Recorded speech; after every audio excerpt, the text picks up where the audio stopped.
All parents need to watch this.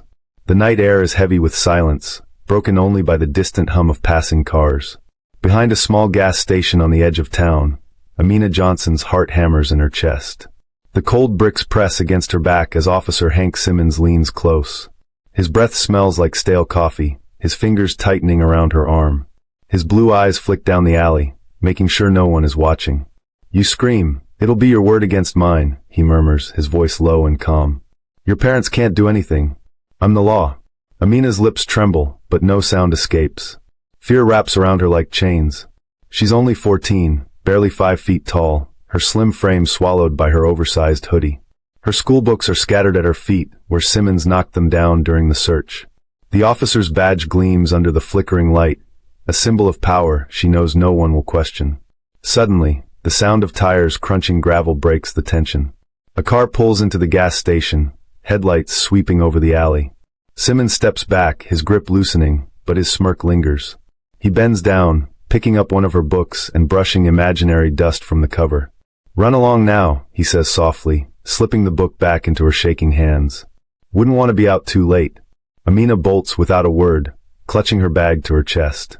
Her legs carry her blindly through the streets, but the weight of his gaze follows her long after she disappears into the night.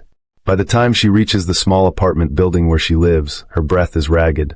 She stumbles through the door, locking it behind her before sliding down to the floor. Her mother, Amina Johnson, is still at her evening shift at the diner, and her father won't be home from his delivery job until midnight. The apartment is quiet, too quiet, leaving Amina alone with the echo of Simmons' voice in her head. Before I go on, I know you do enjoy my story before you sleep, so if you really enjoy it, give this video a like, smash the subscribe button down below, and turn on the bell notification to get notified whenever I drop a new video. Alright, let's continue. She doesn't cry. Not yet. Instead, she drags herself to the bathroom, scrubbing her hands under scalding water until her skin is raw. The mirror above the sink reflects wide, frightened eyes. She's seen stories on the news, names like Tamir Rice and Breonna Taylor, but those always felt like distant tragedies. This is happening to her. When the front door finally creaks open hours later, her father steps in with tired eyes and grease-stained hands. His face softens when he sees her curled up on the couch, still fully dressed. "Baby girl, you okay?" he asks, setting down his work bag. For a moment, Amina wants to tell him everything, to let the fear pour out. But the words catch in her throat. What could he do? What could anyone do against a man with a badge? "I'm fine, Daddy," she whispers. He nods, not pressing her. He knows the world outside their door isn't built to protect girls like her. The next morning, Amina walks to school with her hood pulled low over her braided hair. Every police car that passes makes her stomach twist. Her eyes scan every street corner, every parked vehicle, searching for him. By the time she reaches the school gates, Simmons is already there.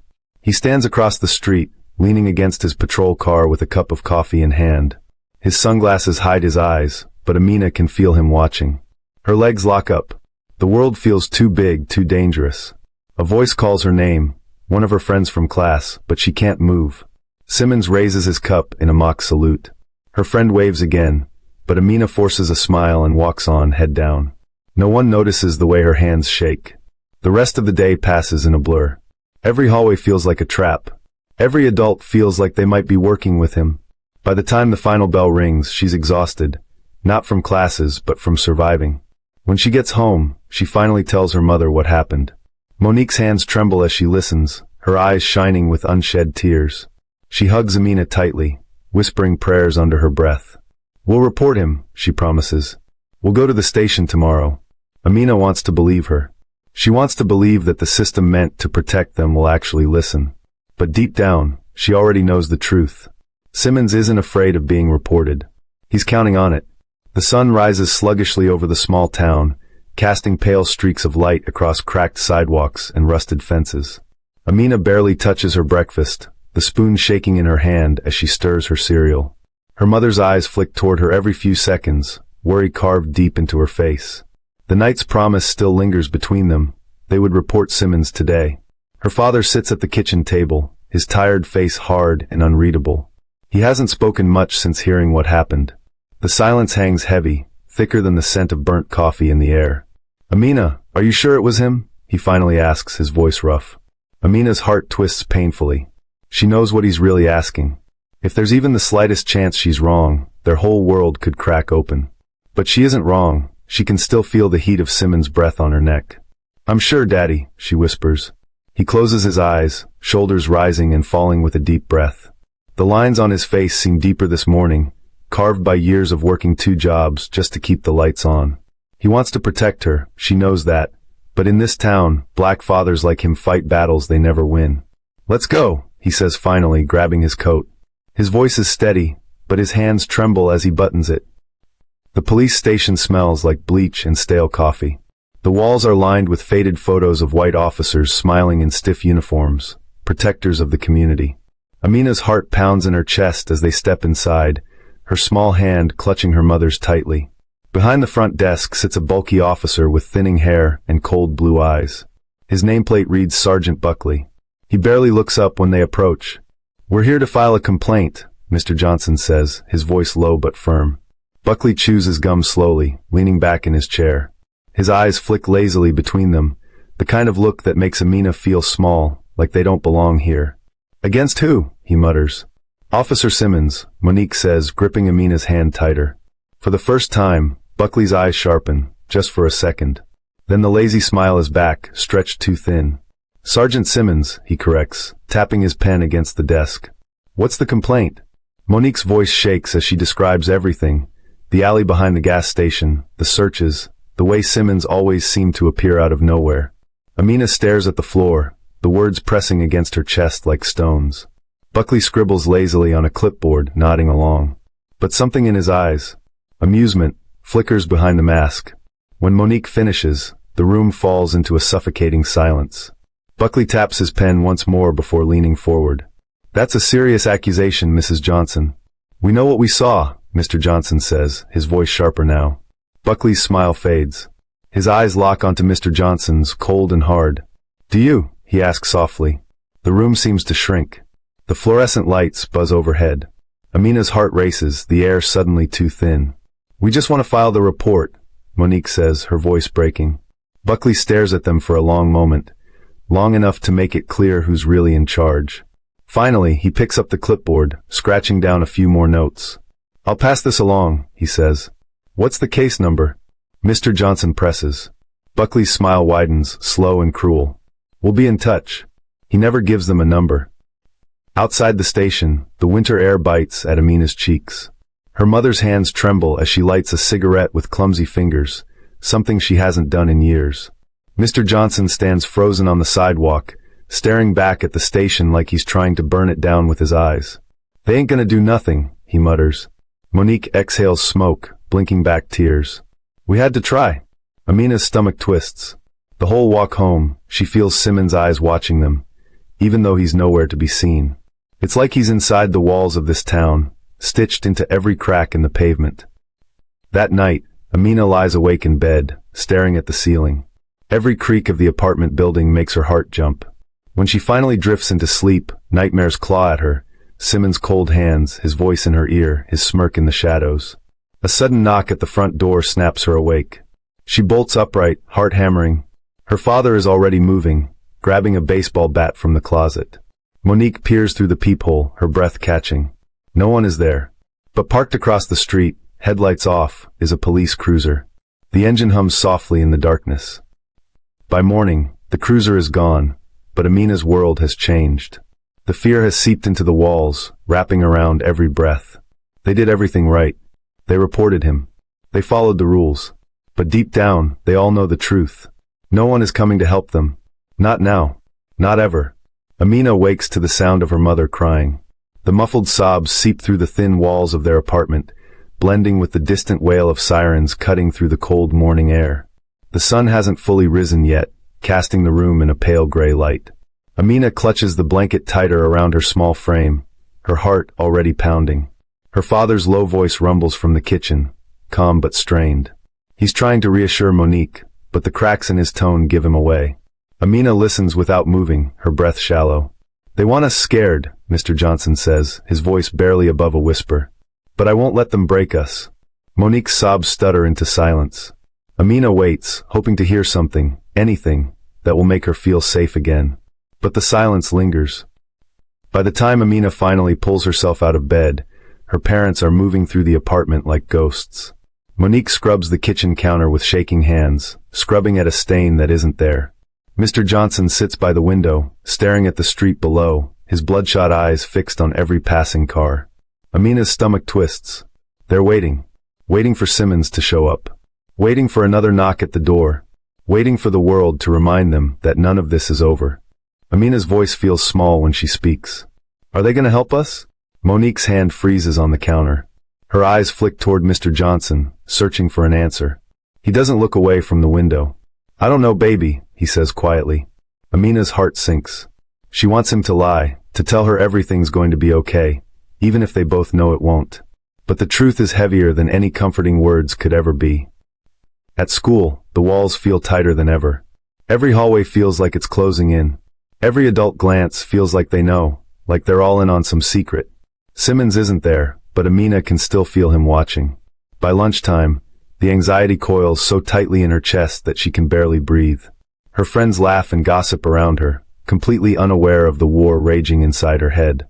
The cafeteria's noise blurs into a low hum. She barely notices when one of the teachers, Mr. Callahan, crouches beside her table. You okay, sweetheart? He asks, his voice gentle. Amina's throat locks up. She wants to scream. She wants to tell him everything, to beg for help. But Buckley's smirk flickers in her mind. We'll be in touch. Her stomach twists painfully. I'm fine, she whispers. Callahan's eyes linger on her face, searching for something beneath the surface. But after a few seconds, he nods and moves on, just like everyone else. When the final bell rings, Amina walks home alone. The late afternoon sun hangs low in the sky, casting long shadows across the cracked sidewalks. Every step feels heavier than the last. Her apartment building comes into view, but something feels off. The police cruiser is back. Parked at the same spot across the street, headlights off, engine running. Her heart slams against her ribs. Simmons isn't inside, she can tell from here, but the message is clear. They know where she lives. They want her to see them. Her legs feel like lead as she climbs the stairs. The lock clicks behind her as she shuts the door, sealing herself inside. Monique rushes over, eyes flicking toward the window.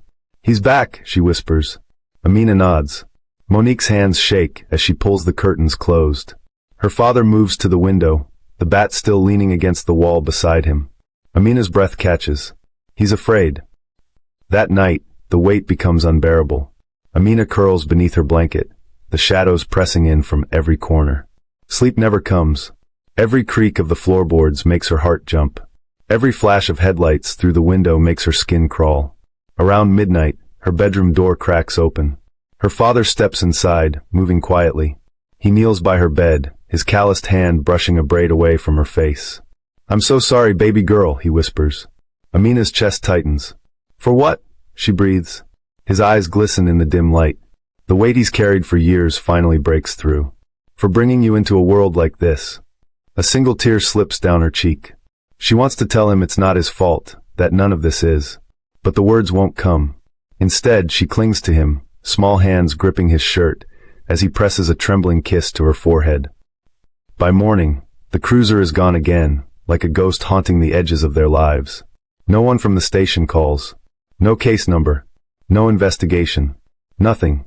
Amina goes through the motions, school, homework, dinner, pretending not to notice how her father barely sleeps or how her mother flinches at every knock on the door. But the fear lingers in the air. It fills every silence. It stains every smile. They're prisoners in their own home, trapped in a system that was never built to protect them. And deep down, Amina knows the truth. They're not waiting for justice. They're waiting for the next time Simmons comes back. The morning light filters weakly through the blinds, casting pale streaks across the living room walls. The apartment is silent except for the faint sound of Monique washing dishes, her hands moving slow, mechanical. Amina watches from the couch, knees drawn to her chest, her eyes fixed on the window where the cruiser had been parked the night before. It's not there now, but she knows it will be back. Her father paces near the window, the baseball bat leaning within reach against the wall. He hasn't said much all morning. His eyes stay locked on the street below, waiting for something, or someone, that none of them can name out loud. Amina's heart feels heavier with each second that ticks by. The fear coils tighter inside her, squeezing her lungs, making it hard to breathe. She wants to speak, to break the silence, but the words stick in her throat. They've all become prisoners of the waiting. By noon the knock comes. Sharp. 3 times. Amina's heart stops. Her mother freezes at the sink, water still running. Mr. Johnson's hand wraps around the bat before he even moves to the door. For a long moment, none of them breathe.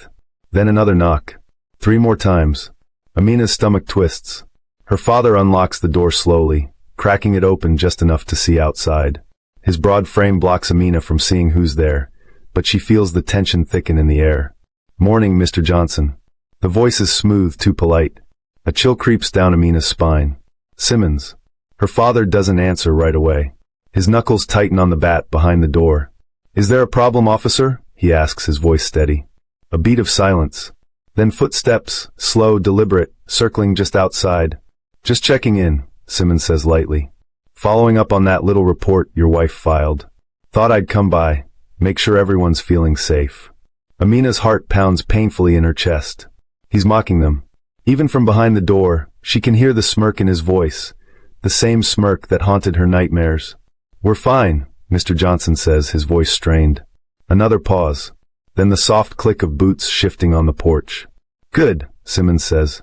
"That's what I like to hear." He waits a second longer, just long enough to let the threat settle into their bones, before turning and walking away. The sound of his footsteps echoes down the hall. Mr. Johnson locks the door the second he's gone, his breath coming out in sharp, ragged bursts. Amina's whole body trembles. By the time night falls, the weight in the apartment feels unbearable. Every shadow stretches too long. Every sound feels sharper, louder. Monique tries to distract herself with cleaning, scrubbing the same countertops over and over. Mr. Johnson barely moves from his spot by the window, the bat never leaving his side. Amina sits on the couch, her knees drawn tight to her chest. Hours pass, but no one speaks. The fear sits between them, thick and heavy, a silent reminder that they are not safe. Not here. Not anywhere. Sometime after midnight, Amina's eyelids grow heavy. She fights to stay awake, but exhaustion pulls her under. When she wakes, the apartment is completely still. Too still. She blinks into the darkness, the faint hum of the refrigerator the only sound. Her parents are both asleep, her father slumped in the chair by the window, the bat still clutched in his hand. For a moment, everything feels normal. Then she hears it. A creak. Soft. Just outside. Her heart clenches. She sits up slowly, ears straining. Another creak. The hallway floorboards. Someone is out there. Her breath quickens, panic rising in her chest. She glances toward her father, but he's still asleep, the long nights finally catching up to him. Another creak, closer this time. Her body goes cold. The doorknob rattles. Amina's heart slams against her ribs. She can't breathe. Can't move. The knob rattles again, harder this time, as if someone is testing the lock.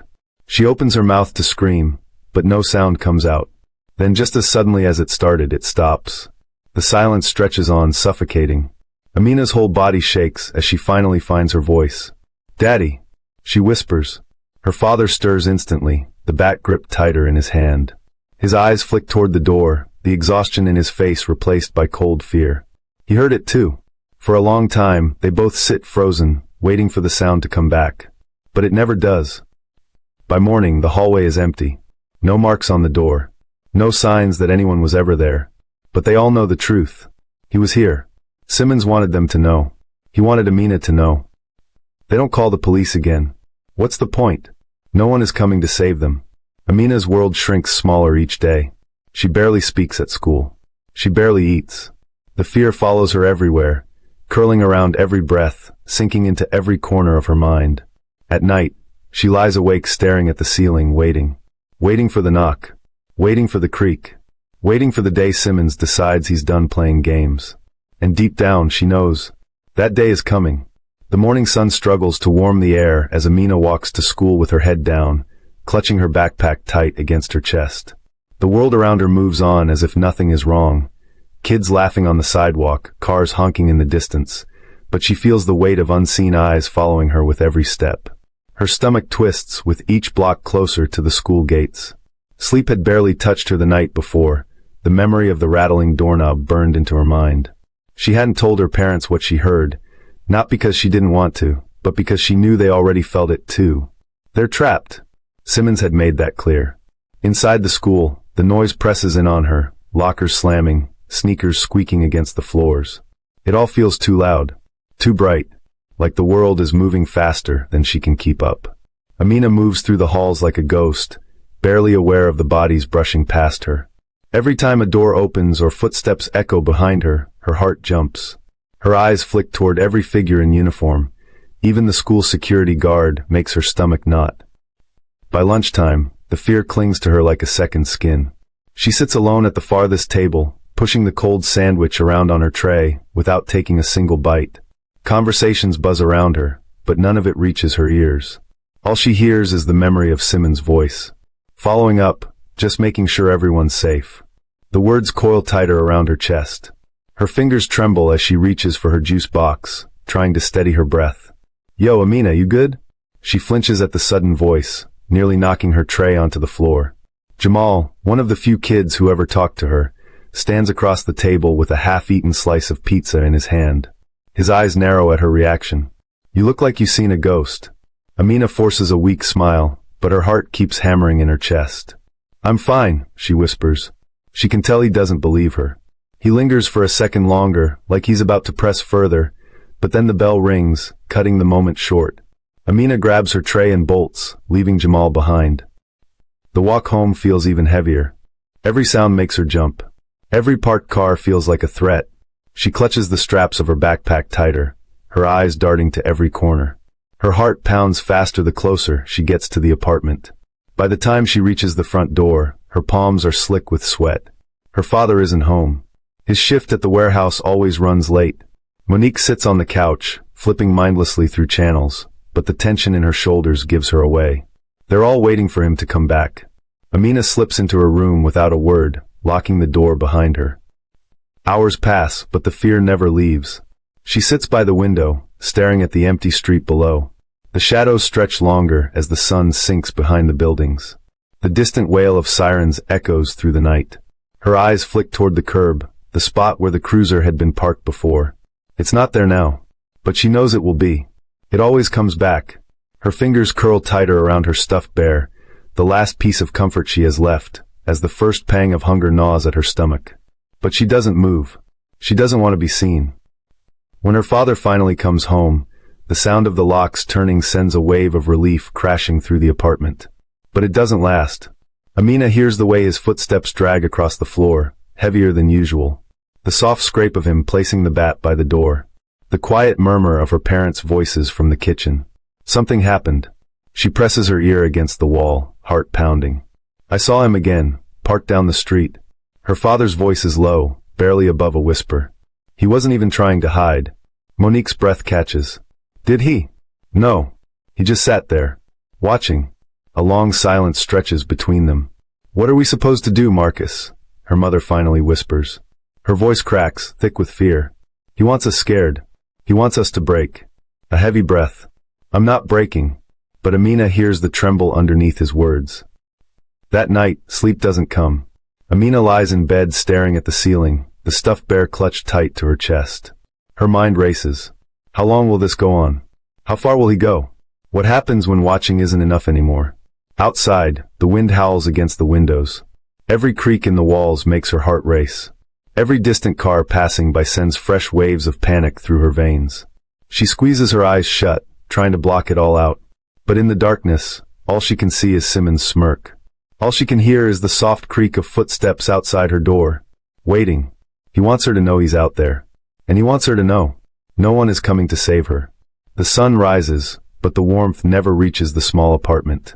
Amina watches the faint streaks of light slip through the blinds, casting pale lines across the cracked ceiling. Her eyes are swollen from another sleepless night, her stuffed bear still clutched tightly in her arms. Down the hall, she hears her mother moving about the kitchen, the slow clatter of dishes, the soft shuffle of slippers against the floor. Normally, those sounds would have made Amina feel safe. But not anymore. Every noise feels like a threat now. Every breath feels borrowed. She forces herself to sit up, her limbs heavy and slow.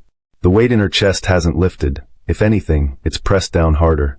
Her heart thuds painfully in her ribcage as she glances toward the window. He's out there. Even if she can't see him, she knows. At breakfast, the silence stretches thick across the table. Her father's eyes are bloodshot, his face lined with exhaustion. He barely touches his coffee, fingers tapping restless patterns against the ceramic mug. Her mother sits stiffly, the dark circles under her eyes matching Amina's own. Every few minutes, her gaze flicks toward the window, as if expecting to see the cruiser parked outside again. Nobody talks about him. Nobody has to. Amina keeps her head down, staring at the bowl of oatmeal in front of her. She forces spoonfuls into her mouth, even though each bite tastes like ash. She doesn't want to eat, doesn't want to speak. She just wants to disappear. By the time she leaves for school, the air outside feels thicker, heavier. Each step down the cracked sidewalk feels harder than the last. Her heart pounds as she glances toward the curb. Empty. For now. Amina's legs tremble beneath her as she walks. Every car that passes makes her flinch. Every shadow stretching across the pavement makes her chest tighten. The world feels like it's closing in, squeezing the breath from her lungs. Behind her, tires crunch softly against gravel. She freezes. Slowly, she turns her head. The cruiser, rolling down the street at a crawl, just a few feet behind her. Simmons' cold blue eyes locked onto her through the windshield. Amina's throat closes. She forces her legs to move, picking up her pace even though every instinct screams to run. The engine purrs, keeping perfect pace with her steps. Her palms grow slick against the straps of her backpack. She glances around, searching for anyone, but the streets are empty. No witnesses. No help. By the time she reaches the school gates, the cruiser finally drifts past. He never says a word, never steps out. He just smiles. A cruel, knowing smirk that makes her stomach twist. Then he's gone, leaving nothing but the fading growl of the engine behind. Amina stumbles into the building, her heart slamming against her ribs. She can't breathe. Her vision swims as she ducks into the nearest bathroom stall, locking the door behind her. The walls close in around her, cold and suffocating. Tears burn hot against her cheeks as silent sobs rack her small frame. Why won't he leave them alone? What did they ever do to him? Why doesn't anyone stop him? She presses both hands against her mouth, trying to choke back the sound, but the panic swells, clawing at her chest until she feels like she's drowning. By the time she makes it through the school day, she feels hollow, a walking shell. Jamal finds her by the lockers, his brow furrowed. Amina, what's going on with you? She doesn't answer. She can't. He steps closer, lowering his voice. You scared of someone? A lump rises in her throat. For one fragile second, she almost tells him. Almost. But then the bell rings, and the moment shatters. Amina slips away without a word. That night, the knocking comes again. Soft at first. Then louder. Amina bolts upright in bed, clutching her bear so tightly her fingers ache. Her pulse thunders in her ears as she stares at the door. Her parents' voices drift through the thin walls, low, tense whispers. Just ignore it. We can't keep living like this, Marcus. What do you want me to do, Monique? Call the police. A bitter silence follows. They both know the truth. There's no one to call. No one who will help. The knocking fades, but the fear lingers long into the night. Amina stays awake, her eyes fixed on the door. Waiting. Listening. He's out there. He'll always be out there. And no one is coming to save them. The next morning arrives with a dull gray sky, casting heavy shadows over the small apartment. The world outside moves on like nothing is wrong, but the weight in the air is suffocating. Amina hasn't slept. Her eyes burn, rimmed red from the long night of silent tears. Her mother moves through the kitchen with mechanical precision, making breakfast nobody will eat. Her father sits by the window, shoulders slumped, watching the street below. The bat rests beside him, always within reach now. No one speaks. They don't need to. The fear sits between them like an unwelcome guest. Amina's stomach knots as she watches her father's fingers tap against the windowsill, his eyes locked on the curb. She knows what he's waiting for. They all do. The knock comes at exactly 9:02 a.m. Sharp. Deliberate. Amina's breath catches in her throat. Her mother freezes at the stove, spatula trembling in her hand. Her father stiffens, his fingers curling around the bat. No one moves. The knock comes again, louder this time. Amina's heart pounds against her ribcage. He's here. Her father rises slowly, crossing the room with heavy footsteps. He presses one eye to the peephole, breath shallow. A long silence stretches out. Then, "Morning, Marcus." The voice is smooth, almost friendly, but Amina hears the razor edge beneath it. Her father's knuckles whiten around the bat. "You got no reason to be here, Simmons." A low chuckle drifts through the door. "Just checking in. Making sure everything's safe." Amina's stomach twists violently. Safe. He always says that word like it's some kind of sick joke. Her father doesn't respond. He stays frozen at the door, muscles tense beneath his worn shirt. "I saw Amina walking to school yesterday," Simmons continues, voice light. "Such a sweet girl. Shame she has to walk alone." Amina's chest tightens. Her father grips the bat harder, the wood creaking beneath his fingers. "You stay away from my daughter." Simmons' laughter is low, slow, like he enjoys the fear crackling in the air. "I'm just doing my job, Marcus." Another long pause. Then, softer, almost a whisper. "You know how fast little girls can disappear these days?" Amina's heart stops. Her mother gasps, one hand flying to her mouth. Her father wrenches the door open, bat raised high. But the hallway is empty. Only the faint echo of footsteps retreating down the stairs. That night, the apartment feels colder than ever. Every shadow seems to stretch longer. Every sound makes Amina flinch. Her father sits by the window again, the bat resting across his lap. Her mother curls up on the couch, knees pulled to her chest. Amina lies awake in bed, staring at the ceiling, clutching her bear so tightly it seems strained beneath her fingers. Outside, the cruiser returns, its headlights flickering through the blinds. He doesn't knock this time. He doesn't need to. He's letting them know he's always watching. Days bleed into nights. The fear becomes a constant hum beneath their skin, wearing them down, stealing their sleep, fraying their nerves. Amina's grades slip. Her father misses shifts at work. Her mother barely speaks anymore. Nobody calls the police. They all know it would only make things worse. The system was built for men like Simmons. Men who could terrorize without ever breaking the law. Men who knew exactly how far they could push without leaving a mark. 1 week later, the call comes. Her father is dead. Shot 3 times outside the warehouse. An attempted robbery, they say. No witnesses. No suspects. The police report is thin, filled with half-truths and empty promises. Simmons delivers the news himself. He stands in their living room, hat in hand, eyes glinting beneath the brim. "I'm so sorry for your loss." Amina's mother crumples to the floor, sobbing into her hands. Amina feels the world tilt beneath her feet. She stares at Simmons, throat tight, heart hammering. He holds her gaze for a long moment, then winks. They bury her father 3 days later. The cruiser is parked 2 blocks away, engine idling. Watching. Waiting. Amina stands by the grave, hands clenched into fists at her sides. Her mother weeps quietly beside her, shoulders shaking beneath the weight of grief. But Amina doesn't cry. She can't. Not anymore. Something inside her has snapped, something small and fragile that will never fit back together again. As the dirt falls onto the coffin, she feels Simmons' eyes burning into her back. He won. And nobody will ever stop him. Not the police. Not the neighbors. Not God. No one is coming to save them. Not now. Not ever.